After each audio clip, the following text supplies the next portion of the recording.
Bonjour à tous, je suis très heureux de vous retrouver pour ce nouvel épisode du Tanya. Aujourd'hui, nous allons parler de la sagesse. Nos sages nous disent quand Dieu a créé le monde, Kulam bechorma asita.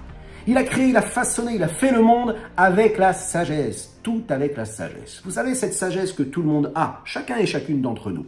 Nous sommes créés à l'image de Dieu. Il y a donc cette notion de sagesse. La sagesse, c'est ce qui vient en premier. Ensuite, nous avons la force de discernement, de capacité d'analyse et de compréhension. L'intelligence, qui va naître et qui va naître de quoi? De ce flash-là de sagesse. Mais qui va susciter une troisième étape. Cette étape-là, c'est la conscience. Cette conscience qui permet de connecter l'analyse intellectuelle au ressenti émotionnel. Faire passer ce que j'ai compris, ce que j'ai intellectualisé, et faire le relais avec ma capacité de ressentir, mes émotions, mes traits de caractère, ma personne. Tout cela est régi par une seule chose, à la base, par la sagesse. Kulam bechorma asita, Dieu a-t-il utilisé uniquement la sagesse? Exactement, tout à fait cela. La sagesse, la partie la plus élevée, la plus profonde qu'il y a chez Dieu, qui y a chez l'homme également. Réveiller la sagesse qui est en nous. Eh oui, mais nous ne sommes pas tous des sages. Dans le peuple d'Israël, il y a ces grands talmidei chachamim, ces grands sages, ces grands maîtres, ces grands tzadikim, ces grands justes, qui ont fait ce que le peuple est. Moshe Rabbeinu, Avraham Avinu, Yitzhak, Yaakov. Et puis il y a aussi les gens simples, un petit peu comme dans toute société, des gens un petit peu plus importants d'apparence, et puis ces gens qui sont a priori des gens simples, qui n'en sont pas, de par leur parcelle divine, qui les laisse surpasser toutes ces différences-là. Mais pourtant, chaque âme provient d'une source particulière, et donc là, en fonction de sa source, et elle a un niveau particulier. Et on va le voir, peu importe son niveau, elle va pouvoir atteindre, en fonction de ce qu'elle va faire de la vie, et dans la vie, un niveau phénoménal. Mais à la base, chacun sa source, chacun son âme, chacun est cette petite étincelle qui provient d'une autre âme, qui elle provient d'une autre âme et qui se rattache jusqu'à Moshe Rabbeinu, Alav Shalom, notre cher maître et saint Moïse. Comment faire pour comprendre et savoir quelle est notre âme? Alors, la Torah, la Chassidut nous dit sans les choses. C'est-à-dire que quand tu vois que tu as une aptitude particulière à telle et telle chose de la vie, eh bien vas-y, fonce. Investis dans ce que tu es capable de faire, en tout temps, partout. Fais ce que tu peux faire en ressentant. Sois à l'affût de tes sensibilités spirituelles et saines et saintes et pures. Fais ce que tu peux en fonction de ce que tu as dans ton âme. Ne cherche pas à être quelqu'un d'autre. Si tu as des aptitudes et tu as des attirances pour tel et tel domaine, vas-y, fonce dans la kedusha, dans la sainteté, ou bien dans la transformation de ce que tu es en train de vivre dans ta vie banale, particulièrement matérielle que tu peux avoir, physique. Oui, change et transforme tout cela et laisse-la exister. Révèle cette dimension de sainteté qu'il y a dans chaque élément.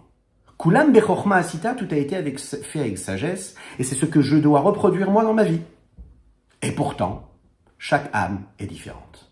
Il y a ces personnes-là qui sont tout au-dessus du peuple et ceux qui sont tout en dessous du peuple. Un petit peu comme les membres du corps, il y a la tête, les mains, les pieds. Mais on a besoin de chacun et chacune de ces membres-là. On a besoin chacun de tout ce que nous avons dans le membre de notre corps, qui doit être là au service de cet idéal, de cette fonction-là, de ce but-là précis. Et donc, il est écrit comme ça dans nos textes, où les dov kabo idbarer, nous devons nous attacher avec Akadosh Baruch Hu, avec Dieu. Comment nous attacher avec Dieu? Eh bien, c'est très facile. S'attacher avec un maître. S'attacher de son maître. S'attacher d'un tzaddik, d'un juste, c'est tout simplement s'attacher un petit peu plus de Dieu, puisque en fonction de mon niveau, je me sens éloigné, je me sens tout petit face à la grandeur de Dieu. Eh bien, la meilleure façon est la technique que l'on me donne à ma disposition.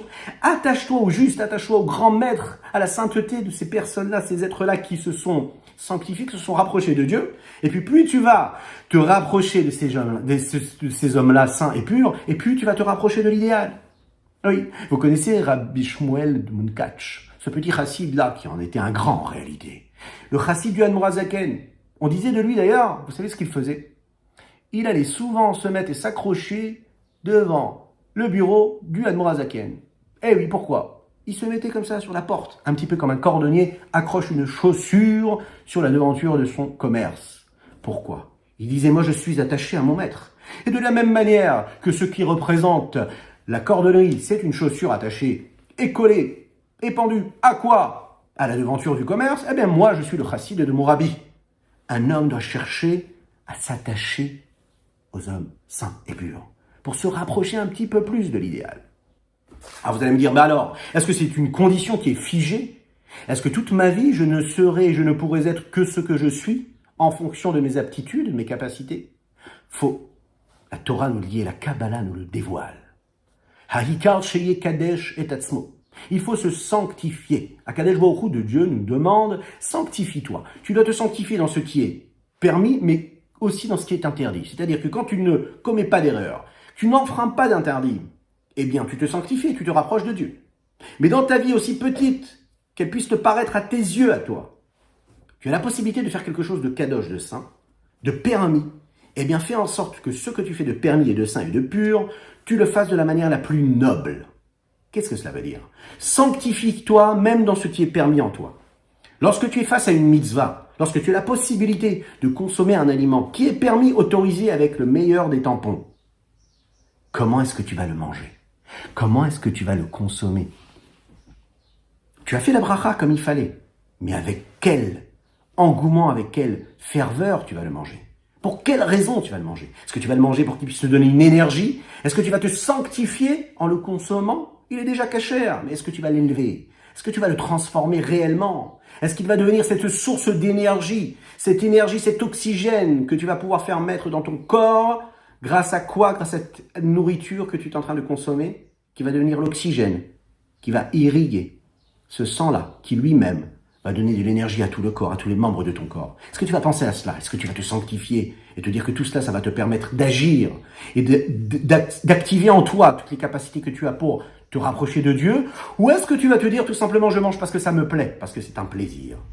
Et ne rentrons pas dans les détails, dans tous les plaisirs du monde qu'un homme a, qu'une femme a. Ces plaisirs-là qui unissent un homme et une femme et qui permettent l'union, l'unicité, à l'image d'Akadosh Baruch Hu de Dieu, qui reflète réellement la création de l'homme par Dieu. Ces moments-là intenses d'émotion, intenses d'union, d'unicité totale. L'union des corps, l'union des âmes, l'union des esprits, c'est quoi? C'est la sanctification. Et le Tanya, le Admor HaZaken nous le dit ici. Ha'ikar sheye kadesh et atzmo beshat tashmish davka. Qu'est-ce que ça veut dire? L'essentiel de se sanctifier dans les moments les plus intenses et les plus matériels qui puissent être lorsque l'on le voit comme tels, comme des actes épurés. Oui, magnifique. Transcendant ces actes. Oui, ils nous transforment. Ils nous permettent de vivre des émotions fortes, puissantes. Mais, Ha'ikar sheye kadesh. Sanctifie-toi à ces moments-là. Et la Torah nous le dit comme une promesse. Si tu te sanctifies dans ces moments-là, et tu les vis en te rapprochant de Dieu, et non pas juste pour un plaisir animal, bestial, instinctif que tu as en toi, ma foi, permis, d'après la Torah, permis, souhaité même, voulu par la Torah. Mais tu te sanctifies à ce moment-là, Dieu te dit, tu auras la capacité de faire naître l'âme d'un tzaddik. C'est la raison pour laquelle parfois, quelqu'un qui est totalement impie peut donner naissance à un enfant qui sera lui un tzaddik. Pourquoi? Parce que dans ces moments précis de sa vie, il a su s'élever, il a su se sanctifier. Kulam bechorma asita, tout a été fait par la sagesse, parce que dans ces moments précis de sanctification et d'union que l'homme peut vivre dans ces moments intenses de vie matérielle, il connecte quoi? Il va faire appel à ce qu'il y a dans son cerveau, ce qu'il y a dans sa sagesse, et dans ce qu'il va donner et qu'il va partager dans cette union-là, il va donner la possibilité de créer justement un élément qui vient de la plus profonde des sagesses, celle de Dieu, celle qui a tout, en tout, partout. Voilà, je vous dis à très bientôt, et que Dieu vous bénisse, et qu'il vous protège, et Kedoshim Tiyu. Soyez saints et vivez en conséquence.